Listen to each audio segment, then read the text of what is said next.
Hello, my beautiful people from Untouchable Mama. Thank you for watching our YouTube channel. Please do not forget to subscribe and press the notification button.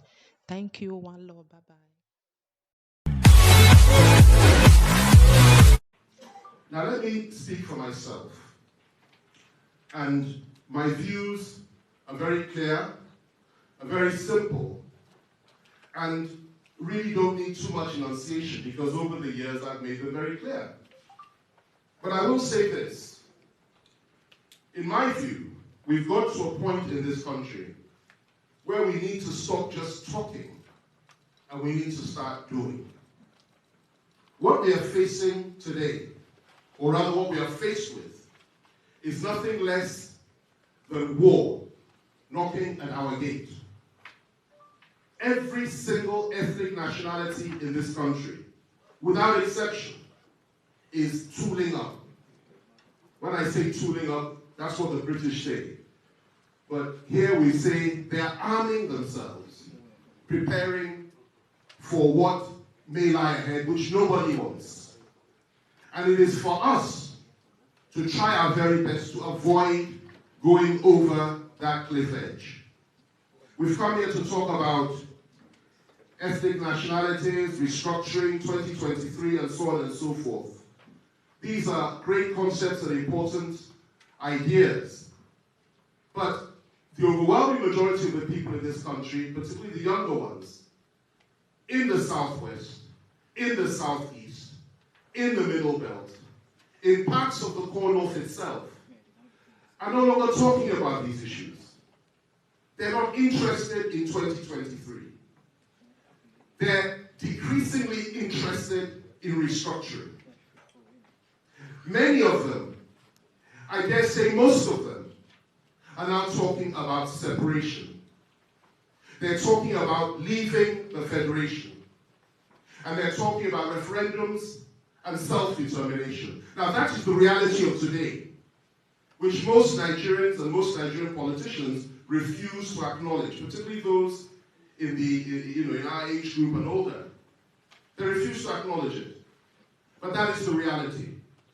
Now that does not mean to say that that is a position that we need to adopt. What it means is that we need to acknowledge it, respect it, and begin to work hard to ensure that they simply talk about it and they do not go into the mode of saying we will enforce it by the force of arms. We have been pushed to the edge. The policies of this government over the last 5 years, which has resulted in nothing but carnage, killing, mass murder, ethnic cleansing of our people, has pushed us to the edge. There's no way of sugarcoating that. People feel aggrieved, wounded, hurt. People feel as if they are slaves. People feel as if they don't matter. They're second and third class citizens. And I might add, it is not just the people of the South that feel this. It is not just the people of the Middle Belt that feel this. There are millions in the core North itself that feel this as well. Zamfara State, over 300 people killed per day up until very recently. Other parts of the North, Northeast, Northwest is on fire. The other day in Zamfara, an emir's palace was burnt to the ground simply because the people were fed up and they were being slaughtered by mainly foreign Fulani terrorists. I will not dignify them by calling them Fulani herdsmen. I will call these foreign barbarians that have come to kill our people in the core North, in the Middle Belt, in the forests and the streets of the Southwest, in the Southeast, in the South-South. I will call them Fulani, foreign Fulani terrorists. That is what they are. That is what they do. In some parts they call them bandits. In others they call them herdsmen. I call them terrorists. And they are terrorists fighting against the Nigerian state. And whatever it is you feel about Nigeria, whether you're an integrationist and you believe in Nigeria, and you're entitled to that view, or whether you believe in restructuring, a great view, or whether you believe separation, or whatever it is, at the end of the day, we must remember this, that as at today, we are first and foremost Nigerians. And it is incumbent on every single one of us to stand against the foreign threat. Hundreds of thousands of them come through our borders as a consequence of the weakness of this government. They come through our borders and slaughter our people. They slaughter the people in the southeast. Just look at what is happening there. Up until today, this nation, which has its own challenges, has not seen fit to apologize to those people for what we did to them in the Civil War. And I make no apology for holding that point of view. Where you have over 3 to 5 million people slaughtered in the space of 3 years, 1 million of them children. Where a young Jewish boy called Bruce Mayrock in New York City burnt himself alive in front of the United Nations building simply because he saw what was happening to the Biafrans during the Civil War, what we did to them. Where you have a man like Steve Jobs, the man that founded Apple, or the last CEO of Apple, one of the biggest companies in the world, saying, renouncing his Christian faith, simply because of what he saw happening in Biafra. And where you have a man like Bernard Kouchner, who was the foreign minister of France up until not too long ago, a few years ago, who was actually here during the Civil War, working for the Red Cross. And he said from what he saw, as a consequence of what he saw in that war, he resigned from the Red Cross, set up Médecins Sans Frontières, and he now established that organization, which is the biggest organization in wartime, for wartime casualties in the world today. People don't know this, and yet here we are as Nigerians, hoping for things to be better, and yet we refuse to acknowledge what we did. Well, that blood is everywhere now. I'm sorry if I've said things that may sound offensive, if I've said things that may not be too nice, if I've said things that are not making people comfortable here today. But that blood is being spread everywhere now, and we've learned nothing. Because here we are today, bombing the forests of the southeast with our Air Force, killing young people, simply because they want to exercise their right of self-determination, or better still, they're calling for a referendum. Here we are in the southwest, allowing foreign Fulanis to flood our forests and slaughter our people morning, day, and night. The leader of Afenifere, the beloved Afenifere, who we all belong to as Yoruba people, our leader, our past leader, Baba Fashoroti, his own daughter was slaughtered. We've had our traditional rulers slaughtered. We've had our women raped, our farms taken over. That is what we have experienced. And we speak from a position of rage. If our elders and our leaders speak in a peaceful tone, it's because they're civilized men. And it's because they believe in the power of restraint. And they believe in order. And they don't want war. But the young men are angry. Very, very angry. And it's not just the Southwest. Look at the Niger Delta.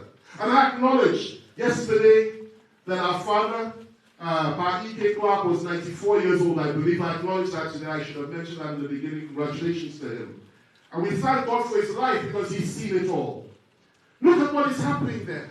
Look at what has been happening there over the years. Rape, pillage, murder, carnage, domination, and all sorts of evil visited upon these people. And yet they've taken it, even though they are the goose that lays the golden egg. You go to the middle belt.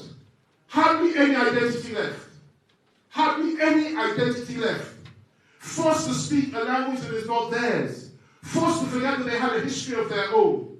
Forced to bow and tremble before those that were never part of them. And now in the midst comes these foreign Fulanis again, fighting them, killing them, slaughtering them. And they hardly ever fight back. I will never forget 2016, Christmas, Kaduna State, in southern Kaduna, 800 people, Christmas Eve and Christmas Day, 800 people, including women and children, were massacred by these foreigners in their homes. And nothing happened. Not one of them was arrested. And since then, it has gone from bad to worse. But now you go to the core north itself where I started. It is just as bad, if not worse, for the poor masses in those areas who are being killed on a daily basis and whose leaders and whose elders can do next to nothing about it. So I feel for Nigeria. We all feel for Nigeria. And we all pray for Nigeria. But let me say this. If in Nigeria, there are people like Baba Banjo and Baba Olaito and Baba E.K. Clark and our elders from the north and the middle belt, and there are so many of them, Governor Jan and so many others. If that Nigeria does not present a platform whereby we are equal in every way before God and before the law, that Nigeria cannot be sustained. There are many, many good people in the core north. Many of them. I know many of them. Bala Mohammed, the governor of Bauchi. You go to Zamfara, Matawale is there. The Sultan himself, a good man, who has reached out in many ways to bring peace, and who is also crying out for justice and crying out for decency and crying out on behalf of his people. We have many like that in the core north. We have in the middle belt people like the governor of Kogi and so many others who are trying their very best. And we have those that are restrained and are also crying in private. And this goes across party lines. All over the north, people are crying. And they are suffering as well. So it's not just us. But the bottom line is this. The philosophy and the belief that this can go on and nothing will happen is one that has no basis, has no rationality, has no decency, and has no sanity. Because it will go on and it will take us into a situation that none of us wish to be in. Let me end with this. And this is very, very important. We must not lose sight of the fact that even though we have issues to discuss, restructuring, 2023 power shift, how we will get on with one another to make a better country for ourselves, and how we will reach out to those that no longer believe in this country, to keep them abroad for as long as we can. That's one issue. But the greatest problem that we're faced with, I say it again, is the influx and the invasion of these foreigners that want us to kill one another, that want to come in to pick up the pieces, and that are being guided and funded and supported by the great powers on this earth, believe it or not. The same forces, the same people that supported ISIS and ISIL in Syria are the ones behind this. The same people that supported Al-Qaeda when the Russians were in control of Afghanistan are the ones behind this. The same people that once supported the Taliban are the ones funding and are the ones behind this. They are the same people, the same forces. And what they want is to turn our nation into a theater of war.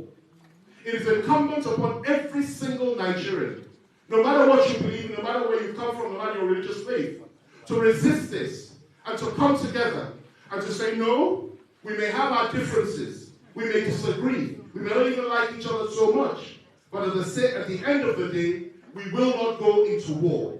We will stand together, we will resolve our problems on the basis of peace, equity, justice, and equality. Once we can do that, then I believe there's hope. Without that, I'm sorry to say, ladies and gentlemen, there can be no hope, and there will not be no hope. May God guide us, may He lead us, may He protect us, may He defend our nation, and may He protect our elders and our leaders, and keep them healthy and strong. God be with you, and God bless the Federal Republic of Nigeria.